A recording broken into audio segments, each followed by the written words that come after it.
Welcome back भाई और बहनों to this next lecture on electric field, जिसमें हम लोग पढ़ने जा रहे हैं about electric flux and Gauss law. And this lecture is very very crucial for understanding, for your boards, for your competitions, everything बहुत ज्यादा इंपॉर्टेंट है। And I also assure you कि अगर जरा सा भी तुम्हारे दिमाग में डाउट है about the Gauss law, about electric flux, तो वो डाउट यहाँ पे अभी क्लियर हो जाने वाला है। Because it's not going to be like कि तुम पढ़ रहे हो इलेक्ट्रिक फ्लक्स और Gauss law, it's going to be like तुम डिस्कवर कर रहे हो। तुम्हें खुद दिखेगा कि हाँ ये तो ऑब्वियस सी बातें हैं सारी। तो चलो ऑब्वियस बनाते हैं इसको। We begin with studying about the area vector. तो बहुत बड़ा जो सोर्स ऑफ कंफ्यूजन है गॉस लॉ को लेकर के और इलेक्ट्रिक फ्लक्स को लेकर के, वो इस वजह से अराइज होता है because most children find this concept very alien कि एरिया वेक्टर कहां से आ गया। एकदम से एरिया समझ में आता है, एरिया बचपन से पढ़ रहे हैं हम लोग, लेकिन एरिया वेक्टर कहां से आ गया ये थोड़ा सा डाउटफुल सी सिचुएशन हो जाती है। तो एरिया वेक्टर के बारे में पढ़ना स्टार्ट करते हैं, इसे इंट्रोड्यूस करते हैं।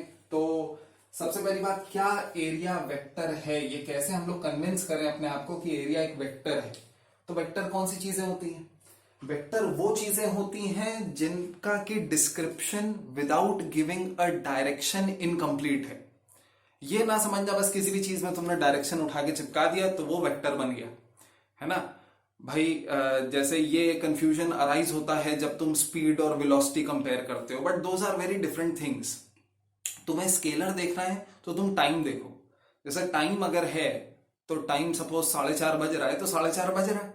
अब उसमें ये नहीं कि 4:30 नॉर्थ बज रहा है कि 4:30 अपवर्ड्स बज रहा है, नहीं, 4:30 PM इज 4:30 PM। लेकिन अगर तुम बात करो डिस्प्लेसमेंट की, अगर मैं तुम्हें बताऊं कि मैं अपने घर से निकला और ए तक गया और ए जो है 10 किलोमीटर दूर था, और ए से निकल करके मैं जो है बी तक गया और बी जो है ए से 7.5 किलोमीटर दूर था, तो अभी मैं घर से कितना दूर हूं ये अब आप कुछ नहीं कह सकते ना। ये ऐसे डिस्क्रिप्शन में सपोज ए 10 किलोमीटर दूर तुमने बता भी दिया, अब ए से बी मैं 7.5 गया और बी कितना दूर है मेरे घर से, ये कैसे बताऊं मैं जब तक मुझे डायरेक्शन नहीं पता। 7.5 इधर भी हो सकता है, इधर भी हो सकता है, इधर भी हो सकता है, इधर भी हो सकता है। It can be in a myriad of directions, right. तो 7.5 ये अलग दूरी होगी घर से, ये अलग दूरी होगी। तो ऐसी चीजों में जब तक तुमने डायरेक्शन नहीं बताया तब तक तुम्हारा डिस्क्रिप्शन इनकम्प्लीट है। You are giving incomplete information, अपाहिज बना रहे हो तुम उसे। तो वैसे ही एरिया में क्या ऐसा बोल सकते हैं? क्या ये कह सकते हैं कि भाई ये एरिया है इतने square metre and that is enough? क्या ये बताना काफी है? या फिर डायरेक्शन देने से या डायरेक्शन से उसका कुछ डिस्क्रिप्शन बढ़ रहा है? जैसे टाइम में तुम अगर डायरेक्शन दे दोगे तो कोई डिस्क्रिप्शन बढ़ नहीं रहा है, you are not getting any new information out of it, but area में बढ़ रहा है। अगर मैं बात करूं कि एरिया जो है एक ये है विच इज लेट अस से 2 मीटर स्क्वायर, ये 2 मीटर है, ये 1 मीटर है मान लेते हैं, और एक ये है विच इज 2 मीटर स्क्वायर। इसका ओरिएंटेशन और इसका orientation is going to have effects on how you interact with it. अब अगर मैं बोल रहा हूं कि सपोज बारिश हो रही है और दोनों एरिया से मैं चाह रहा हूं कि ये पानी इकट्ठा करे, तो कौन ज्यादा पानी इकट्ठा कर पाएगा, ये वाला कि ये वाला? फर्क पड़ेगा ना। या फिर ये वाला, ये भी 2 मीटर स्क्वायर है सपोज, तो ये वाला सबसे ज्यादा पानी इकट्ठा कर लेगा, ये वाला अगर यहां रखोगे तो सबसे कम करेगा, ये वाला बीच वाला कुछ पानी इकट्ठा करेगा, ठीक है। तो दिस मीन्स दैट डायरेक्शन से फर्क पड़ता है एरिया को। अब अभी तक हम लोग उसके डायरेक्शन वाले पार्ट से इंटरैक्ट नहीं कर रहे थे, अब डायरेक्शन से इंटरैक्ट करेंगे। तो एरिया एज अ वेक्टर, ये चीज तुम्हें पहले इससे समझ में आनी चाहिए कि एरिया इज अ वेक्टर। ये कॉन्सेप्ट हम लोग अभी इस्टेब्लिश कर रहे हैं, एरिया इज अ वेक्टर। ऐसे भी देख सकते हो कि एरिया जो है, area of a parallelogram in fact तुम्हें इससे मिलता है, एक वेक्टर क्रॉस बी वेक्टर से, where A vector and B vector are the vectors which are the sides of the parallelogram. A vector cross B vector अगर तुम करते हो तो तुम्हें एरिया वेक्टर मिलता है इसका। क्यों? क्योंकि अगर आपको याद हो तो cross product A B sine theta होता है। कई बच्चों को याद नहीं है क्रॉस प्रोडक्ट के बारे में, बहुत बच्चे डरते हैं क्रॉस प्रोडक्ट से, लेकिन थोड़ा बहुत तुम्हें पता होना चाहिए। नहीं पता है तो कोई बहुत बड़ी बात नहीं है, अभी टॉपिक पे बहुत ज्यादा असर नहीं पड़ने वाला है। हम लोग और भी तरीके से देखेंगे डायरेक्शन ऑफ एरिया वेक्टर कैसे आता है। बट यहां पे मैं आपको बता दूं कि अगर इस प्लेन में ये ए वेक्टर है और ये बी वेक्टर है, ये ए वेक्टर है, ये बी वेक्टर है, और ये बैठ करके पैरेललोग्राम बन रहा है, तो ये ए क्रॉस बी का डायरेक्शन होगा। तो ए क्रॉस बी का जो एरिया ए और बी वेक्टर से बनने वाले पैरेललोग्राम का जो एरिया है वो इसके मैग्नीट्यूड के बराबर होता है। ये अगर आपको नहीं पता है तो मैं दिखा दूं, ए क्रॉस बी का मैग्नीट्यूड अगर आपको याद हो तो mod A cross B is A into B into sine theta, इतना पता होना चाहिए। ठीक है, तो ये ए और बी साइन थीटा, ये थीटा है, ये बी साइन थीटा, तो a into B sine theta base into height नहीं हो गया, तो base into height is the area of parallelogram, ये याद करो। तो ये एरिया ऑफ पैरेललोग्राम मिल रहा है, और डायरेक्शन इसका क्या मिल रहा है, डायरेक्शन इसका परपेंडिकुलर मिल रहा है, perpendicular to the plane of the area. और अभी हमें यही बात करनी है, क्या, डायरेक्शन ऑफ एरिया वेक्टर की, डायरेक्शन ऑफ एरिया वेक्टर। अगर कोई एरिया है अपने पास तो वो एरिया वेक्टर है, और वो एरिया वेक्टर का डायरेक्शन क्या लिया जाए। तो देखो, अगर तुम्हारे पास कोई प्लेन है, सपोज ये प्लेन है मेरे पास, ठीक है, ये दिख रहा है, तो ये प्लेन में अभी मैं क्या बोलूं कि भाई सपोज मुझे ये डिस्क्राइब करना है कि ये प्लेन है, और मुझे वेक्टर से डिस्क्राइब करना है, वेक्टर्स का मैं कॉन्सेप्ट एस्टैब्लिश कर चुका हूं।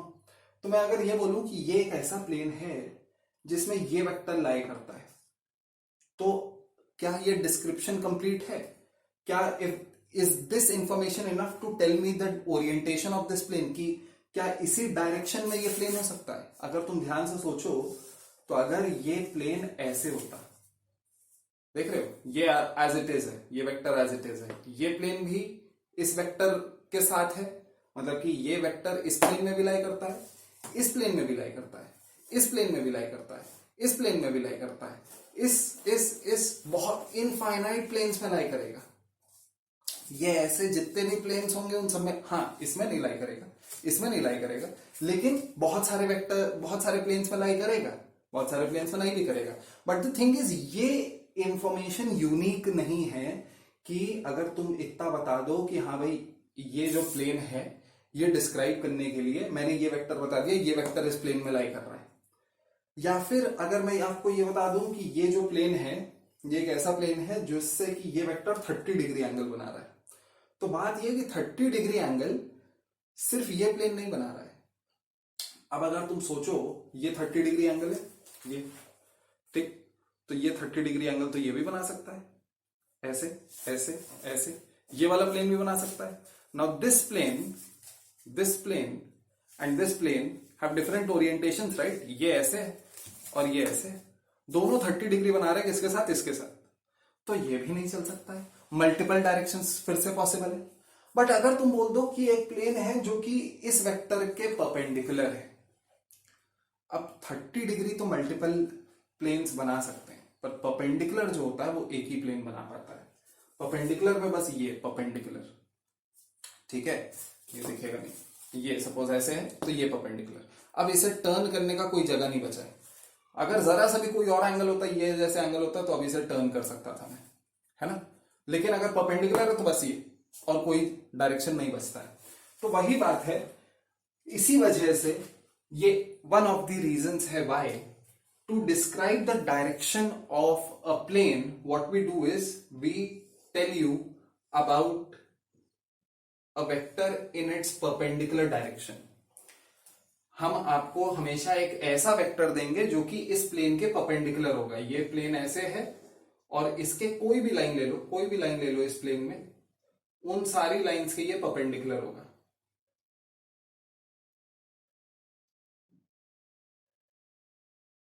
आई होप आपको समझ में आ रहा है।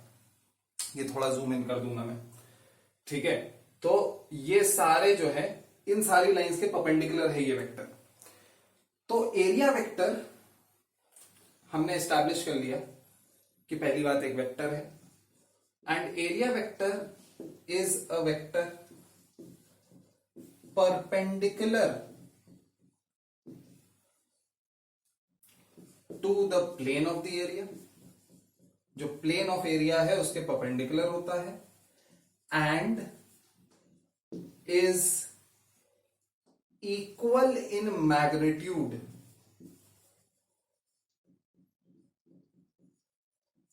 To the magnitude of area, या to the area itself, to the area. जितना एरिया है, सपोज अगर ये 4 मीटर स्क्वायर है तो ये जो लेंथ है ये 4 मीटर स्क्वायर रिप्रेजेंट करेगी, और जो डायरेक्शन है वो इसके परपेंडिकुलर हो जाएगा। तो ये हो गया कॉन्सेप्ट एरिया वेक्टर का। ऐसे एरिया वेक्टर हम लोग डिस्क्राइब करेंगे। ऐसे डिस्क्राइब करने का क्या एग्जैक्टली फायदा होगा ये अभी हम लोग आगे देखेंगे इलेक्ट्रिक फ्लक्स में, बट ये आपको क्लियर होना चाहिए, हाँ एरिया वेक्टर हो सकता है, वेक्टर ही है इनफैक्ट। और डिस्क्राइब कैसे करते हैं, एक बार मैंने बता दिया कि भाई 7 मीटर स्क्वायर इस डायरेक्शन में, और ये डायरेक्शन तो आप वेक्टर्स में दे देते हो, तो बस पता चल जाता है हाँ भाई 7 मीटर स्क्वायर का ऐसे इस ओरिएंटेशन में एरिया है। अब उस पर फर्दर अभी एनालिसिस करते हैं, जल्दी से इसे लिख लो। तो अभी एनालिसिस स्टार्ट करते हैं इलेक्ट्रिक फ्लक्स के बारे में। इलेक्ट्रिक फ्लक्स क्या बोला है भाई? Electric flux denoted by the Greek letter phi is simply the number of field lines passing through an area.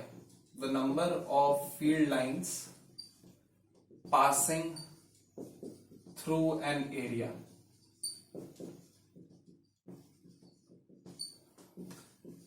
अब इसका क्या मतलब है भाई? तो सिंपली इलेक्ट्रिक फ्लक्स में तुम गिनती कर सकते हो अपने, जो हमने एक हाइपोथेटिकल सिस्टम लिया है इलेक्ट्रिक फील्ड लाइंस का, उसमें कितनी फील्ड लाइंस पास कर रही हैं थ्रू एन एरिया, जो कि हमने जो है एस्टैब्लिश कर लिया था कि 1 coulomb charge 1/ε0 field lines emanate करता है। तो उसके प्रोपोर्शन में अब तुम जो है कुछ ना कुछ एनालिसिस करके फील्ड लाइंस गिन सकते हो। लेकिन वो गिनने से पहले इसका जो है फॉर्मूला हम लोग जो है एनालिटिकली फिर से डिस्कवर करेंगे। ठीक है, बताऊंगा नहीं मैं आपको कि ये फॉर्मूला है, डिस्कवर करेंगे कि हाँ भाई इलेक्ट्रिक फ्लक्स किस किस चीज पर डिपेंड करता है, the number of field lines passing through an area किस किस चीज पर डिपेंड करती हैं, और इस वजह से क्या उसका फॉर्मूला होना चाहिए। तो पहली चीज तो ये समझो कि हमें पता है कि इलेक्ट्रिक फील्ड आप ऐसे रिप्रेजेंट कर सकते हो, एक ये इलेक्ट्रिक फील्ड है सपोज कहीं पे, और एक ये इलेक्ट्रिक फील्ड है सपोज कहीं पे।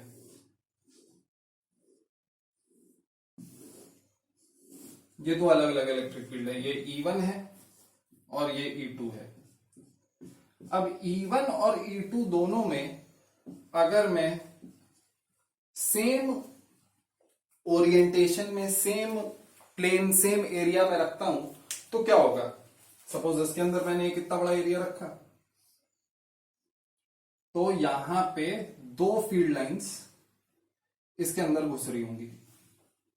यहां पे मैं बोलूंगा एटलीस्ट इस डायग्राम में जो इलेक्ट्रिक फ्लक्स है वो 2 है, जबकि अगर यहां पे मैं सेम एरिया रखता हूं, ये सपोज ऐसा कुछ एरिया है, तो मैं बोलूंगा कम से कम 1 2 3 और ये जरा सा 4 फील्ड लाइंस इसमें घुस रही हैं। और इनफैक्ट जितनी मैं इलेक्ट्रिक फील्ड बढ़ाता जाऊंगा तो सेम एरिया में से फ्लक्स बढ़ता जाएगा। तो that establishes what? That obviously tells me that the electric flux through an area is directly proportional to the electric field in that area. जितनी ज्यादा इलेक्ट्रिक फील्ड होगी उतना ज्यादा इलेक्ट्रिक फ्लक्स होगा, सीधी सी बात है, वो कोई बहुत बड़ी बात तो है नहीं। अच्छा, एक और चीज यहीं पे आप एस्टैब्लिश कर सकते हो कि अगर छोटा एरिया तो कम फ्लक्स, यहां पे फ्लक्स कम होगा, फिर से यहां पे फील्ड बड़ी है फिर भी एरिया तुमने छोटा ले लिया तो कम फ्लक्स आ रहा है, और अगर जो है यहां पे बड़ा एरिया लिया है तो फ्लक्स ज्यादा आ रहा है। तो that also tells me that flux is also proportional to area. 2 चीजें हो गई, इलेक्ट्रिक फील्ड हो गया, एरिया हो गया।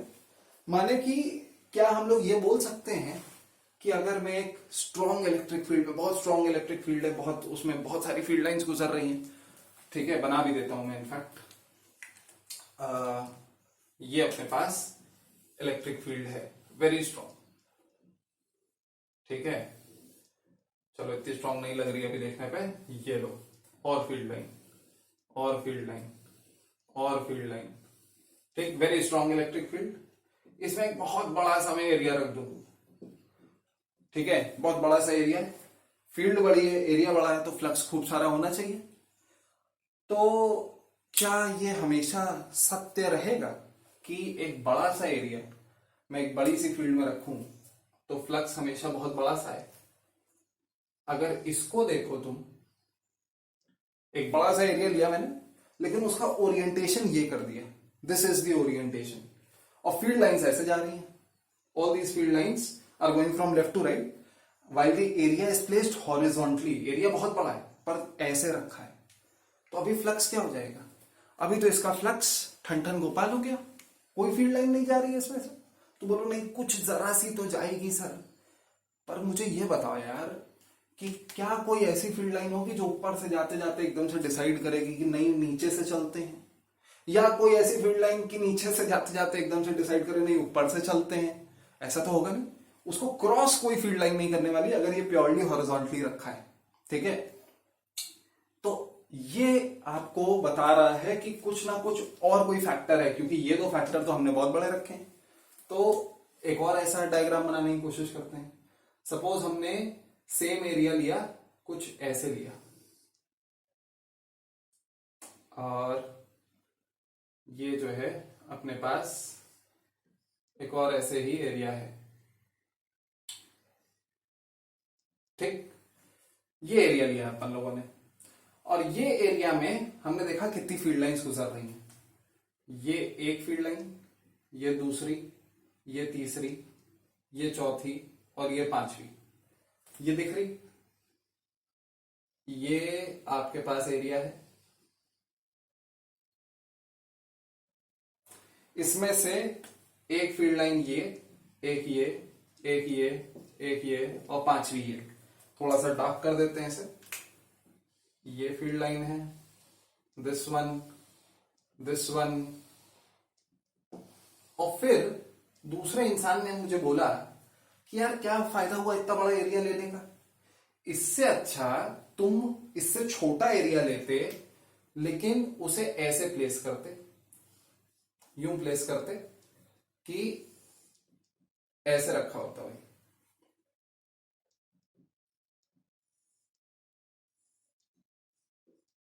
This over here is a smaller area, yet it will have the same flux as this larger area. ये जो लेटा हुआ एरिया है, इतना ही बड़ा फ्लक्स होगा इस छोटे से एरिया का, और है लेकिन एरिया छोटा।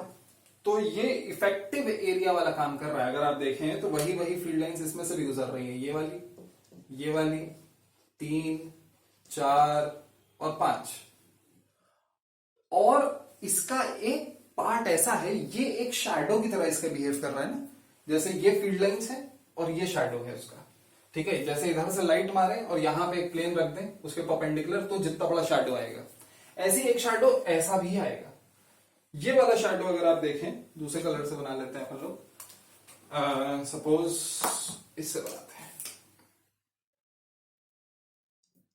ये कुछ ऐसा होगा।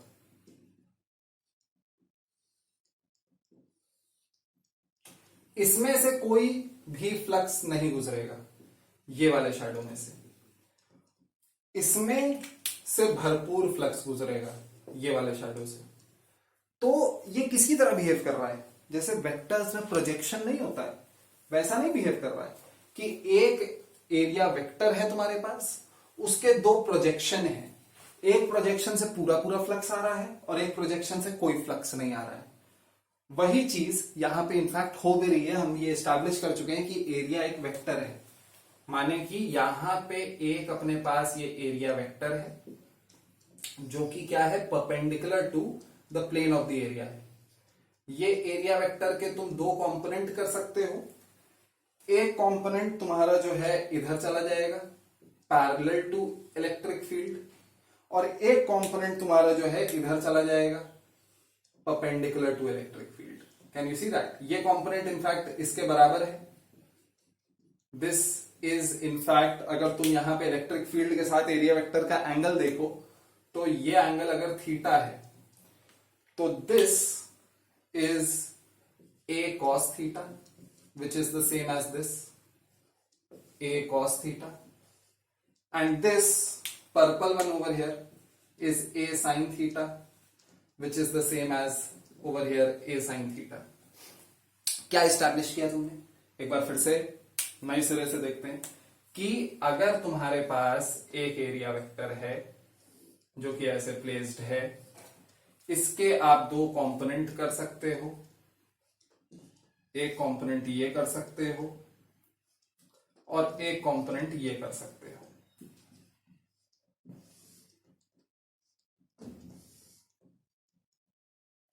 इसके दो शैडोज आप बना सकते हो। इनमें से एक शैडो, अच्छा शैडो तो आप किधर भी बना सकते हो, इधर लाइट मारने के बजाय इधर भी मार सकते थे। तो शैडोज कैसे बनाएंगे? बेस्ड ऑन किस तरफ से इलेक्ट्रिक फील्ड है। तो this is assuming electric field इस डायरेक्शन में है, तो एरिया वेक्टर इधर, ये थीटा, तो ये हो जाएगा तुम्हारा ए कॉस थीटा और ये हो जाएगा तुम्हारा ए साइन थीटा। तो क्या एस्टैब्लिश किया हमने? हमने ये एस्टैब्लिश किया कि इससे कोई फर्क नहीं पड़ता ए साइन थीटा कितना बड़ा है। A cos theta is the part of the area, is the projection of the area that is going to let us say cover all the flux, that is going to make all the electric field lines pass through itself। ठीक है, उसी में से सारी field lines pass होने वाली है, किसमें से? ए कॉस थीटा में से। ए साइन थीटा से कोई फर्क नहीं पड़ता है। तो अगर जैसे इसके बजाय हमारा जो एरिया था वो कुछ अगर मैं ऐसा बना लूं, सपोज मैं एरिया छोटा ले लूं, केवल इतना बड़ा एरिया, तो फिर भी फ्लक्स क्या है? उतना ही है, उतनी ही फील्ड लाइंस इससे गुजरेंगी जितनी इससे गुजरेंगी, क्योंकि इन दोनों का जो ये वाला प्रोजेक्शन है, the projection of the area vector along E vector, वो सेम है। इस चीज को बार बार देखो, बार बार समझो कि एरिया वेक्टर हमने इंट्रोड्यूस किया, वो एरिया वेक्टर का देखा कि प्रोजेक्शन अगर हम लोग देखें, हमने ये एस्टैब्लिश कर लिया कि भाई सिर्फ ई और सिर्फ ए से फर्क नहीं पड़ता, एक तीसरा भी एक फैक्टर है। वो फैक्टर है कि एरिया वेक्टर है और एरिया वेक्टर का projection along the direction of electric field, इससे फ्लक्स पर असर पड़ेगा। ये फ्लक्स का कंट्रीब्यूटिंग फैक्टर है। या फिर ऐसे भी बोल सकते हो कि इलेक्ट्रिक फील्ड का प्रोजेक्शन अलोंग एरिया वेक्टर, क्योंकि ये डॉट प्रोडक्ट है। ठीक है, ये नेक्स्ट चीज में इंट्रोड्यूस कर रहा हूं। फाइनली यहां पे तीसरी चीज हमने देख ली है कि फ्लक्स ओरिएंटेशन पे डिपेंड कर रहा है, और ओरिएंटेशन पे भी कैसे डिपेंड कर रहा है? कॉस थीटा से। तो या तो मैं बोल सकता हूं कि flux is finally proportional to E A cos theta, या फिर मैं बोल सकता हूं कि flux is proportional to E cos theta into A. This in fact is what leads us to discover कि अरे ये तो डॉट प्रोडक्ट है। तो डॉट प्रोडक्ट के बारे में अभी और आगे देखेंगे, पर पहले इस फैक्ट को तुम इस्टेब्लिश कर लो अपने दिमाग में कि एरिया जो खुद पूरा प्लेन है उससे फर्क नहीं पड़ रहा है, उसका कितना कंपोनेंट है अलोंग इलेक्ट्रिक फील्ड उससे फर्क पड़ रहा है। वो जो कंपोनेंट है that turned out to be A cos theta. तो flux is proportional to E and flux is proportional to A का एक component which is A cos theta. ठीक है भाई, तो ये पहला फैक्टर, ये दूसरा फैक्टर, ये तीसरा फैक्टर और फाइनली ये रिजल्ट। ठीक है, तो ये नोट डाउन कर लो, फिर हम लोग इस रिजल्ट के बारे में और चर्चा करेंगे। तो एक बार फिर से जो इलेक्ट्रिक फ्लक्स है अपना, हमने ये एस्टैब्लिश कर लिया, is proportional to E is proportional to A cos theta. और यहां पे अब आप ये एस्टैब्लिश कर सकते हैं कि electric flux is actually proportional to the dot product of E vector and A vector. Moreover यहां पे प्रोपोर्शनैलिटी कांस्टेंट का क्या करा जाए? तो देखो, एक बार तुमने कभी हो सकता है पढ़ा हो सकता है वो एक बार भी ना पढ़ा हो कि when we are defining a physical quantity for the first time, when we are defining a physical quantity for the first time, और कोई तरीका नहीं है उसे निकालने का, तो आप जो प्रोपोर्शनैलिटी कांस्टेंट होता है उसे 1 ले लेते हो, क्योंकि और किसी तरीके से आप निकाल ही नहीं सकते उसे।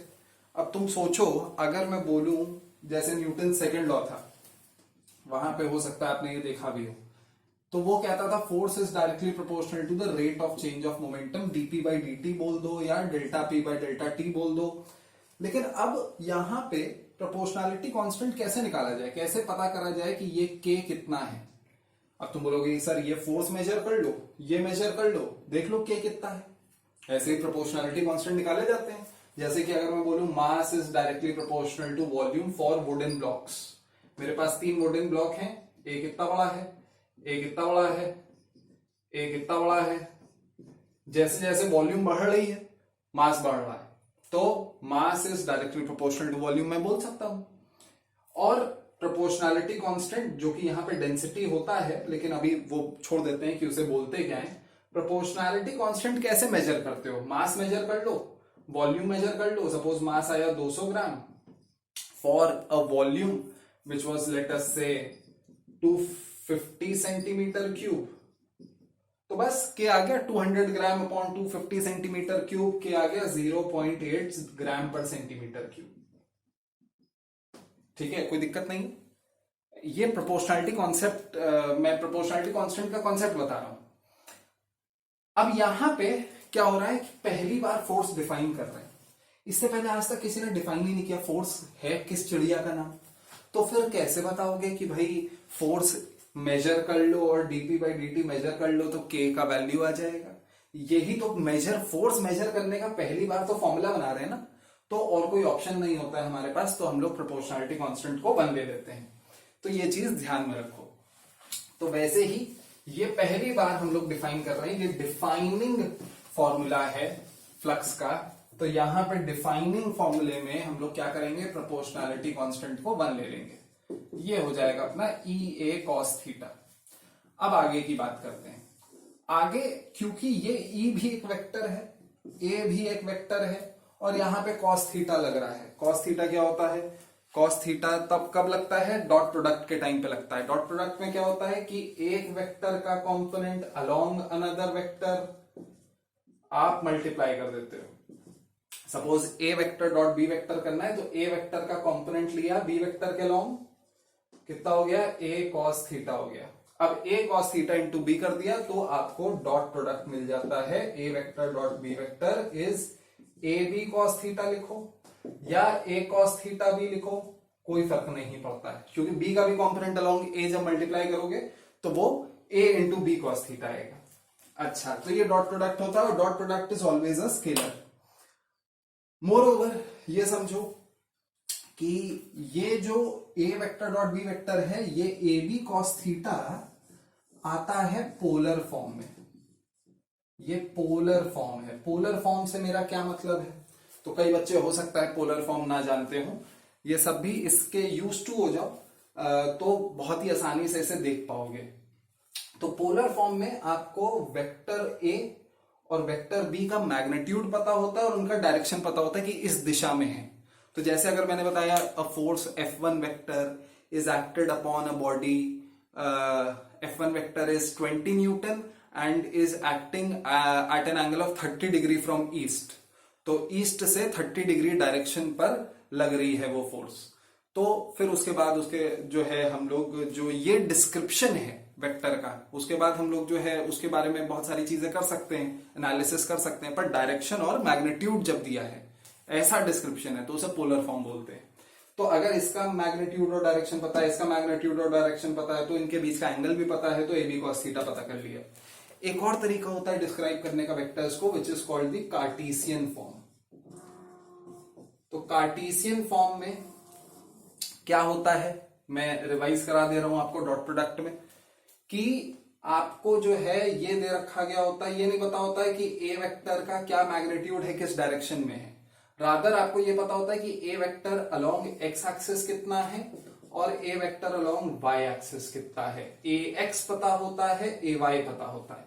खुद ही सोचो, अगर मुझे तुम्हें बताना है कि भाई यहां पहुंचना है तुम्हें, तो या तो मैं तुम्हें ये बता सकता हूं कि इतने मीटर चलो इतने एंगल पर, आर और थीटा में बता सकता हूं, that is known as the polar form. या फिर मैं ये बता सकता हूं कि इतने मीटर चलो एक्स एक्सिस के लॉन्ग, इतने मीटर चलो वाई एक्सिस के लॉन्ग, ये भी बता सकता हूं। तो इस एंगल पर इतने मीटर चलो, that is the polar form. इतना along x एक्सिस, इतना along y axis, that is the Cartesian form. तो अगर a वेक्टर और b वेक्टर कार्टेशियन फॉर्म में दिया है तो उनके बीच का एंगल नहीं पता है हमें a वेक्टर का x कॉम्पोनेंट, a वेक्टर का y कॉम्पोनेंट पता है, b वेक्टर का x कॉम्पोनेंट, b वेक्टर का y कॉम्पोनेंट पता है। तो ऐसे केस में तुम्हें पता होना चाहिए कि फिर a vector dot b vector करने के लिए हम लोग individually ax i cap plus ay j cap dot bx i cap plus by j cap, इसको इंडिविजुअली डिस्ट्रीब्यूटिव लॉ लगा करके डॉट प्रोडक्ट करते हैं। हम लोग कहते हैं ax into b x, i cap dot i cap क्या हो जाएगा। अब सोचो आई कैप का कितना कॉम्पोनेंट है आई कैप के लॉन्ग, ये भी आई कैप है, ये भी आई कैप है, इसका कितना कॉम्पोनेंट है इसके लॉन्ग, पूरा पूरा है, आई कैप पूरा पूरा आई कैप के लॉन्ग है। कोई भी ऐसा कॉम्पोनेंट जो इसके अगेंस्ट है या डॉट प्रोडक्ट अगर लगाएं इसका, तो ये क्या हो जाएगा, ये दो वेक्टर्स हैं आई कैप और आई कैप, तो ए बी कॉस थीटा इसमें तुम लगा सकते हो। तो आई कैप का मैग्नीट्यूड 1, फिर ये आई कैप का magnitude 1, cos of the angle between them 0 degree, तो कॉस 0 डिग्री 1, तो ये हो गया 1 आई कैप डॉट आई कैप। फिर ax i cap into by j cap, this over here is going to give you 0. Why? Because i cap इधर है, j cap इधर है, ये i cap ये j cap, तो i cap dot j cap हमेशा क्या हो जाएगा, 0 हो जाएगा, तो ये 0 हो गया। ऐसे ही j cap dot i cap 0 हो जाता है और ये बच जाता है, तो ये हो गया प्लस ay by इंटू 1, फिर से j cap dot j cap 1 होता है, j cap dot j cap 1 होता है। तो हमने ये एस्टैब्लिश कर लिया कि a vector dot b vector, ये डॉट प्रोडक्ट का मैं रिवीजन करा रहा था आपको, अगर आपको नहीं याद है तो a vector dot b vector polar form में आप लिख सकते हैं a b cos थीटा, और वेक्टर फॉर्म में आप लिख सकते हैं ax bx plus ay by। ये भी कुछ फॉर्म में, कुछ क्वेश्चंस में ये आपके काम आएगा अभी इलेक्ट्रिक फ्लक्स में, ठीक है, पर मोस्टली आपको यही मिलेगा a b cos थीटा। तो इतनी बात एक बार क्लियर करके ये ई ए कॉस थीटा को फाइनली अब हम लोग रिजल्ट इसका लिख सकते हैं, वो ये है कि इलेक्ट्रिक फ्लक्स के दो फॉर्मूले हैं। एक है electric flux actually equal to क्या है, actually equal to E vector dot A vector है, ये एक्चुअली डॉट प्रोडक्ट है, ठीक। डॉट प्रोडक्ट को हम लोग दो तरीके से लिख सकते हैं, एक या तो लिख सकते हैं ई ए कॉस थीटा, जो कि हमने डिस्कवर किया अभी, जिस तरीके से डिस्कवर किया it was E A cos theta, या फिर हम लोग लिख सकते हैं ई का component along X axis into A का component along X axis plus E का component along Y axis into A का कंपोनेंट अलोंग वाई एक्सिस, और अगर जेड एक्सिस के अलोंग है तो वैसे ही जेड एक्सिस के लिए, ठीक है। तो ये हमने अभी इस बोर्ड पे सीखा, ये लिख लो, लेकिन इसमें भी एक छोटा सा कैच बचा है। This is only true when E vector is uniform, when electric field is uniform. जब इलेक्ट्रिक फील्ड नॉन यूनिफॉर्म होगी तो क्या होगा, उसके बारे में अभी बात करते हैं, ये लिख लो। तो अभी जो है ये हमने एस्टैब्लिश कर लिया है that this is only true when electric field is uniform. जब नॉन यूनिफॉर्म होगी तो क्या करेंगे, ये एस्टैब्लिश करने के लिए थोड़ा सा पीछे चलते हैं, जहां पे आप ऑलरेडी अकस्टम्ड हैं ये चीज देखने में कि डॉट प्रोडक्ट क्या होता है जब उनमें से कोई एक चीज यूनिफॉर्म हो, और एक चीज क्या होता है जब वही चीज नॉन यूनिफॉर्म हो। तो ये चीज आप अगर याद करें तो होपफुली आप ऑलरेडी देख चुके हैं वर्क में। वर्क अगर आप याद करें was also equal to F vector dot S vector, जिसको कि आप दो तरीके से करते थे, एक आप करते थे एफ एस कॉस थीटा और एक आप करते थे F x into displacement along X axis को आप डेल्टा एक्स लिख सकते हैं या एस एक्स लिख सकते हैं plus f y into delta y plus f z into delta z, या तो ऐसे लिखते थे। This was only true when force was uniform. When force is uniform. अगर force non uniform है, for when F vector is non uniform. Non uniform माने कि हर जगह सेम नहीं है, ठीक है। यूनिफॉर्म और कांस्टेंट में भी अंतर होता है। यहां पे यूनिफॉर्मिटी की बात हो रही है। कांस्टेंट का क्या मतलब होता है कि सेम एट ऑल टाइम्स, और यूनिफॉर्म का क्या मतलब होता है, same at all points, at all positions. अगर हर जगह सेम है तो यूनिफॉर्म, अगर हर समय सेम है तो कांस्टेंट। तो ये कई लोग कंफ्यूज कर जाते हैं इन दोनों के बीच में। तो हम लोग यहां क्योंकि विद रिस्पेक्ट टू डिस्प्लेसमेंट देख रहे हैं, आगे बढ़ रही है चीज, तो हम लोग एसेंशियली यहां पे यूनिफॉर्मिटी की बात कर रहे हैं, कांस्टेंट की बात नहीं कर रहे हैं। तो हालांकि आगे बढ़ने के साथ साथ समय भी गुजरता ही है। इस केस में, हर केस में ऐसा नहीं होता कि जिस चीज के साथ डॉट टू डॉट ले रहे हो वो यूनिफॉर्म और कांस्टेंट में कोई भेदभाव ना रखे। तो फिलहाल we should be particular about this. तो this is when force is uniform. जब नॉन यूनिफॉर्म होता था तो क्या करते थे, यहीं पे आई थिंक मोस्ट बच्चे समझते हैं the meaning of integration, the true meaning of integration. जो बच्चे बहुत अच्छे से वो बेस लेवल चीजें नहीं पढ़ते, काइनेमैटिक्स नहीं पढ़ते, वो यहाँ पे जाके इंटीग्रेशन समझते हैं। उनको ये फाइनली यहां पे समझ में आता है कि अब अगर यहां पे एक डब्बे को मैं धक्का दे रहा हूं, जो कि सपोज धक्का नहीं, इसको खींच रही है, एक स्प्रिंग खींच रही है, और खींचते वक्त वो जो है खुद कंप्रेस हो रही है, तो यहां पे जितनी फोर्स से वो स्प्रिंग खींच रही है उससे कम फोर्स से यहां पे खींच रही है। यहां तक आते आते वो फोर्स कम हो जाती है। क्यों?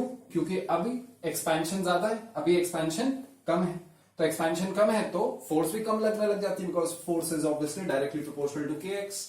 तो ये F2 कम हो जाता है। अब ऐसे केस में क्या करा जाए, क्या बोला जाए, कैसे वर्क डन निकाला जाए? भाई फोर्स एक कांस्टेंट तो है नहीं, यहां से ले जाकर के सपोज यहां तक गया बॉडी, इसमें तुम्हें पूछा गया कि यहां तक आने में कितना वर्क डन हुआ।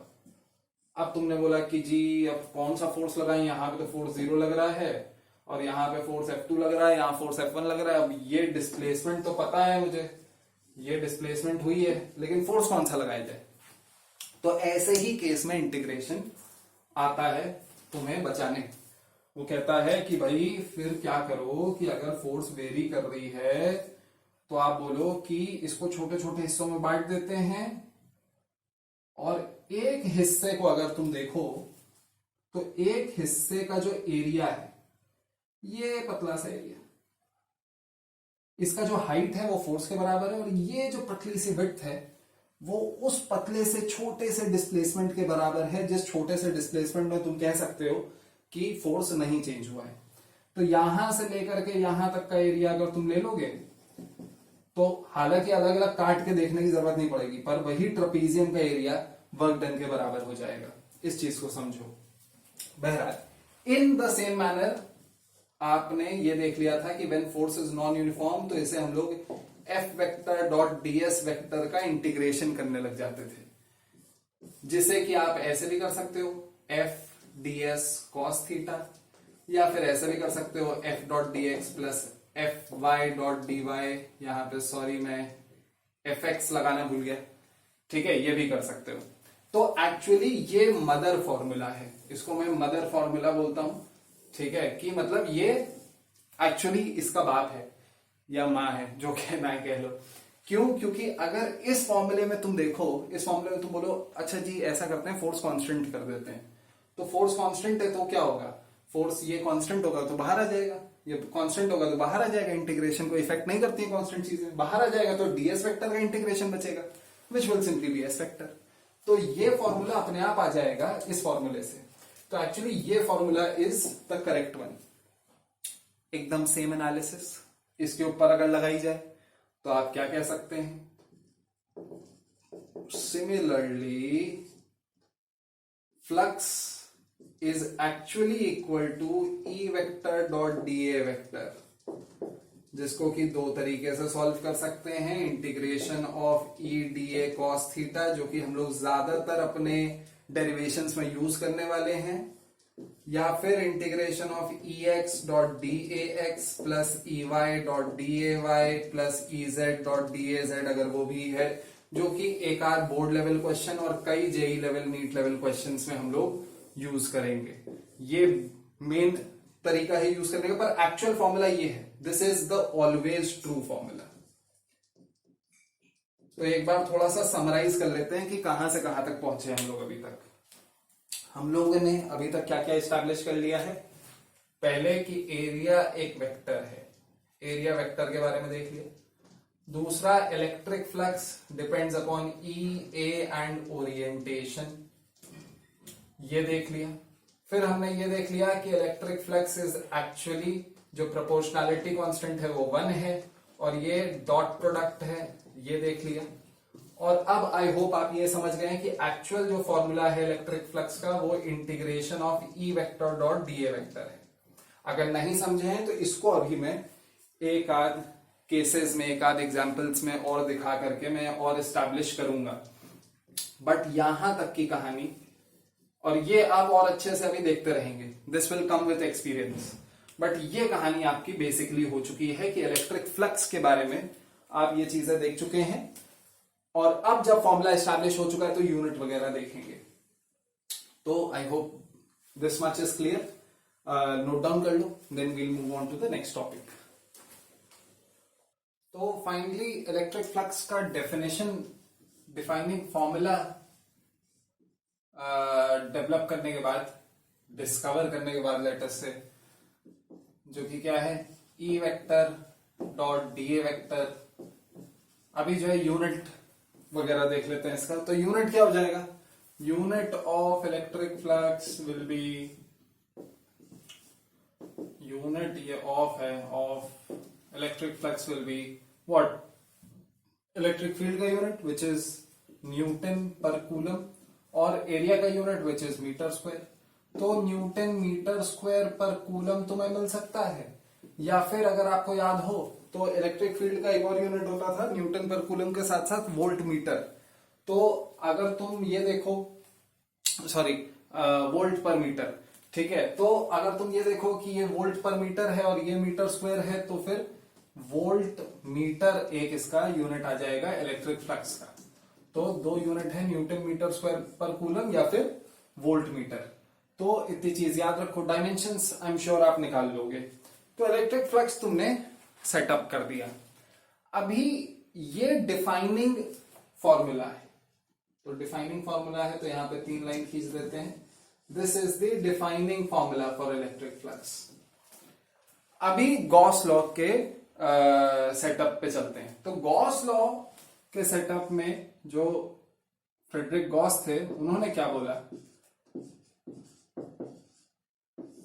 फिर से उन्होंने क्या महसूस किया, ये महसूस करने की कोशिश करते हैं।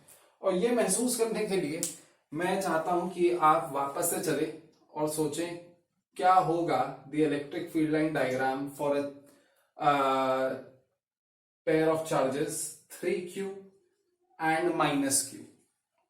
ये मैं आपको पहले भी बता चुका हूं, मैंने आपको बताया था गॉस लॉ के सेटअप में ये तुम्हें बहुत फायदा देगा कि एक 3q चार्ज है, एक -q चार्ज है, और इनका इलेक्ट्रिक फील्ड लाइन डायग्राम कैसा होगा। तो यहां पे बहुत डिटेल में बात करते हैं कि 3q से जितनी फील्ड लाइंस निकलेंगी उसके 1/3 इसमें अंदर जाएंगी, तो बाकी सब 3q की क्या करेंगी बेचारी, वो इधर उधर चली जाएंगी। ठीक है, अगर मैं बोलूं कि इसमें 5 फील्ड लाइंस आ रही हैं तो इससे 15 निकलनी चाहिए, अगर इसमें 6 आ रही हैं तो इसमें से 18 निकलनी चाहिए। हमेशा 1:3 का रेशियो होना चाहिए। और जो डायरेक्शन है वो direction should be according to your net electric field. तो यहां पे आप देख सकते हैं, यहां पे definitely the net electric field is from away from 3q and towards -q। Then there is also this electric field line जो कि कुछ ऐसे जाएगी।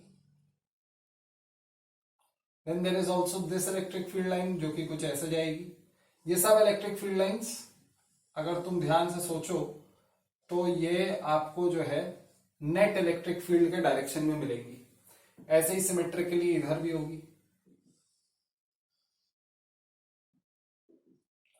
एक इधर भी होगी, और ये हो गई 5 फील्ड लाइन इसकी खत्म। इससे निकलनी है 15। इसी वजह से अगर तुम देखो तो ये 15 क्योंकि निकलनी है, तो ये देखो छोटे छोटे एंगल पे फील्ड लाइंस हैं, ये बड़े बड़े एंगल्स पे हैं, ये इनफैक्ट 72, 72, 72, 72 और 72 डिग्रीज है। ये सब डिवाइडेड बाय 15 अगर तुम करोगे, 360 डिवाइडेड बाय 15, तो that is going to be I think कितना 24, तो 24 डिग्रीज के डिफरेंस पर है। ठीक है, तो यहां पे अभी 1 2 3 4 5 6 7 8 9 10 11 12 13 14 और 15 ऐसे ये जो है टोटल सारी फील्ड लाइंस निकल रही होंगी। कोशिश की है मैंने यूनिफॉर्मली बनाने की, ठीक है, बाकी नहीं बनी है तो देख लेना, थोड़ा बहुत जो है फील्ड लाइन मेकर एक जगह है वहां पे देख लेना, अलग अलग तुम जो है सेटअप्स देख सकते हो उसमें क्या फील्ड लाइन आती है, तो कुछ ऐसी आएगी। अब यहां पे सोचो कि हमेशा इधर से 15 निकल रही है, इधर से अगर 5 आ रही हैं, तो कोई भी अगर मैं डब्बा बना लूं, डब्बा क्लोज्ड होना चाहिए, चाहे मैं ये डब्बा बनाऊं बड़ा सा, चाहे मैं ये डब्बा बनाऊं, ये छोटा सा डब्बा, बेयरली मेकिंग इट, ध्यान से देखिएगा, चाहे ये बड़ा सा डब्बा हो रेड वाला, चाहे ये छोटा सा डब्बा हो ऑरेंज वाला, चाहे कोई मजले साइज का डब्बा हो, किस कलर का बचा है मेरे पास, ये है, कुछ टेढ़ा मेढ़ा सा डब्बा है, ऐसा है, ठीक है, कोई भी डब्बा हो, ये सारे डब्बों में जरा चेक करते हैं कितनी फील्ड लाइंस अंदर से बाहर जा रही हैं और कितनी बाहर से अंदर आ रही हैं। तो रेड वाले के लिए गिनना स्टार्ट करिए भाई। तो एक फील्ड लाइन बाहर निकली है, बाहर वाले को मैं डॉट से रिप्रेजेंट कर रहा हूं, 1 2 3 4 5 6 7 8 9 10। अब ये 10 फील्ड लाइन बाहर है, 10 आउटवर्ड्स हैं, और इनवर्ड्स कितनी है, कोई भी अंदर आ रही है क्या, वापस अंदर नहीं आ रही, तो 0 इनवर्ड्स हैं। तो आप ये बोल सकते हैं कि नेट 10 आउटवर्ड्स है। सेम चीज अगर पर्पल वाले डब्बे के लिए देखें, तो यहां पे 1 2 3 4 5 6 7 8 9 10 11 12 फील्ड लाइंस हैं जो कि बाहर निकल रही हैं। ठीक है, लिख लेते हैं 12 आउटवर्ड्स। लेकिन साथ ही साथ देखो, एक ये फील्ड लाइन है जो कि बाहर निकल करके वापस अंदर भी आ रही है, एक ये फील्ड लाइन है जो कि बाहर निकल करके वापस अंदर भी आ रही है, ये बाहर निकली, ये वापस अंदर आई, तो 2 इनवर्ड्स। ये अगर तुम सोचो, यहां पे 12 फील्ड लाइंस निकली तो, लेकिन 2 वापस अंदर भी आई, ये जो 2 वापस अंदर आई, इसकी वजह से आप ये बोल सकते हैं कि नेट ऑन दी होल पूरे डब्बे में से जो बाहर फाइनली बाहर की तरफ निकल रही हैं वो 10 आउटवर्ड्स हैं, है कि नहीं। एक बार और ऐसे ही ऑरेंज वाले डब्बे के लिए देख लेते हैं। यहां पे 1 2 3 4 5 6 7 8 9 10 11 12 13 जो है अपने पास फील्ड लाइंस है, हालांकि 13 से 14 होनी चाहिए, कुछ गलत गिना है। अच्छा, ये वाली देखो नहीं गिनी, ये 14, तो 14 फील्ड लाइंस हैं जो कि आउटवर्ड्स निकल रही हैं, और 1 2 3 4 इनवर्ड्स हैं। फिर से एक बार, 14 आउटवर्ड्स 4 इनवर्ड्स, टोटल क्या हो जाएगा, नेट 10 आउटवर्ड्स। कुछ रियलाइज कर रहे हो इसका क्या मतलब है? इसका मतलब है कि हर बार ले दे करके it is going to follow a simple concept. ये तुम्हें अब लॉजिकल लग रहा होगा कि यार ऑब्वियस सी बात है, अगर एक 3Q चार्ज है जो कि 15 फील्ड लाइन निकाल रहा है और एक -Q चार्ज है जो कि 5 फील्ड लाइन अंदर ले रहा है, तो ऑन द होल ये बाहर कितनी दे पाएगा? 10 ही दे पाएगा। चाहे वो रेड वाला डिब्बे में से देखो जिसमें केवल 10 फील्ड लाइन बाहर निकल रही हैं, कोई वापस अंदर नहीं आ रही है, या फिर ये ऑरेंज वाले डब्बे में से देखो जिसमें से कि निकल तो 14 फील्ड लाइंस रही है, लेकिन फिर 4 को वापस अंदर भी आना पड़ रहा है क्योंकि -q is going to absorb 5 field lines, जिसमें से कि 4 जो है बाहर निकल गई थी, 1 2 और ये 3 4। तो ओवरऑल क्या समझ में आ रहा है? ये नहीं समझ में आ रहा है कि अगर मैं टोटल फ्लक्स देखूं, ये टोटल फ्लक्स का सिंबल दूसरा है, ये कैपिटल फाई है, जैसे ये फाई होता है सिंपल, ये फाई को जो है बड़ा सा बना दो, टोपी बना दो, जूता पहना दो, ठीक है। तो ये कैपिटल फाई है। Capital phi is going to denote the total flux passing through a closed surface या फिर a surface which is enclosing a volume। कहीं से भी खुला नहीं होना चाहिए, क्योंकि कहीं से भी खुला होगा तो क्या होगा? अब तुम यहां पे अगर खोल देते तो कह नहीं सकते वहां से फील्ड लाइन निकल रही है कि अंदर आ रही है, तो ओवरऑल क्या इफेक्ट डालेगी। पर एक बार तुमने एक बंद डब्बा ले लिया तो वो total flux is going to be proportional to Q enclosed बोलते हैं, which is basically the algebraic sum of all the charge enclosed by that surface. This is the algebraic sum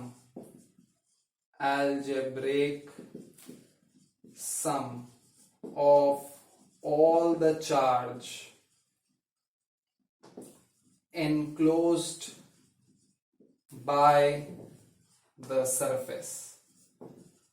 ये अब ऑब्वियस हो जाना चाहिए आपके लिए इस डायग्राम को बेसिस रखते हुए कि ये जो टोटल फ्लक्स है that will be proportional to Q enclosed, और एक प्रोपोर्शनलिटी कांस्टेंट आएगा, उसके बारे में डिटेल में हम लोग बात करेंगे नेक्स्ट लेक्चर में। लेकिन फिलहाल ये चीज बहुत ही ऑब्वियस होनी चाहिए कि हाँ, जितना भाई नेट चार्ज है उसी के प्रोपोर्शनल हमेशा फ्लक्स आएगा। अगर यहीं पे मैं डब्बा ले लूं ऐसा कि सिर्फ 3Q को एनक्लोज करूं, ऐसा कोई डब्बा ले लूं, तो क्या होगा? केवल वो 15 फील्ड लाइंस बाहर निकलेंगी, वापस अंदर आने का कोई सिनारियो नहीं होगा। तो तब क्या हो रहा है? क्योंकि केवल 3Q चार्ज है उसके अंदर, तो फिर 15 फील्ड लाइंस निकल रही हैं। तो ये देख करके आपको ये चीज एकदम क्लियर हो जानी चाहिए। अच्छा, तो अभी जो है फाइनली जो आगे का चैप्टर में होने वाला है, आगे के जो आपके बोर्ड के लिए इंपॉर्टेंट डेरिवेशंस हैं, जो आपके जेई के लिए इंपॉर्टेंट कॉन्सेप्ट है, उसको एस्टैब्लिश कर लेते हैं। और बेसिकली ये मैं हमेशा इसे बुलाता हूं the beauty of Gauss law, कि फाइनली गॉस ने क्या किया। फाइनली गॉस ने क्या किया कि एक नया कॉन्सेप्ट उसने इजाद किया कॉल्ड द इलेक्ट्रिक फ्लक्स। ये इलेक्ट्रिक फ्लक्स उसने डिफाइन करा with the help of electric field. एक डिफाइनिंग फॉर्मूला लेकर के आया वो, ठीक है, जिसमें उसने इलेक्ट्रिक फील्ड और फ्लक्स को रिलेट किया। ये फ्लक्स एक ऐसी चीज है जो कि हम लोग विजुअलाइज करने में हमें आसानी होती है, रादर देन सिंपल फील्ड की फील्ड कहां पे कितनी है। फील्ड लाइंस देखना ज्यादा आसान नहीं हो जाता है।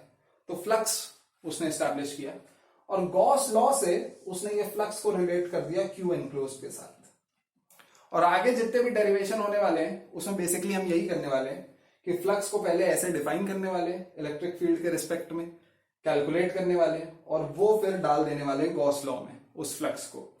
तो इलेक्ट्रिक फील्ड और क्यू एनक्लोज्ड में एक नया रिलेशनशिप स्थापित हो गया, एक नई फिजिकल क्वांटिटी के आने की वजह से, जो कि एक बार आती है, इन दोनों को रिलेट करती है, फिर इसको हटा देते हैं। फाइनली हमें निकालना इलेक्ट्रिक फील्ड रहेगा।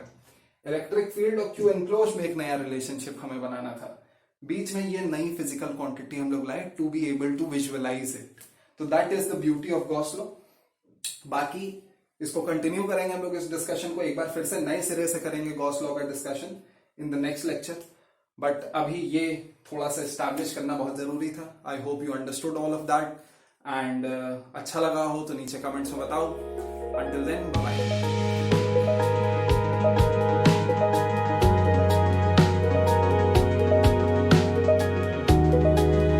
आई होप आपको ये वीडियो पसंद आया होगा। आप मेरे और कुछ वीडियोस देखने के लिए यहाँ क्लिक कर सकते हैं, और अगर सब्सक्राइब नहीं किया है तो सब्सक्राइब करो। और अगर आपने ये वीडियो 2 लोगों के साथ शेयर किया तो आप जीत सकते हैं कुछ भी नहीं। फ्री वीडियो में क्या जान लोगे बच्चे की। चलो नेक्स्ट लेक्चर में मिलते हैं।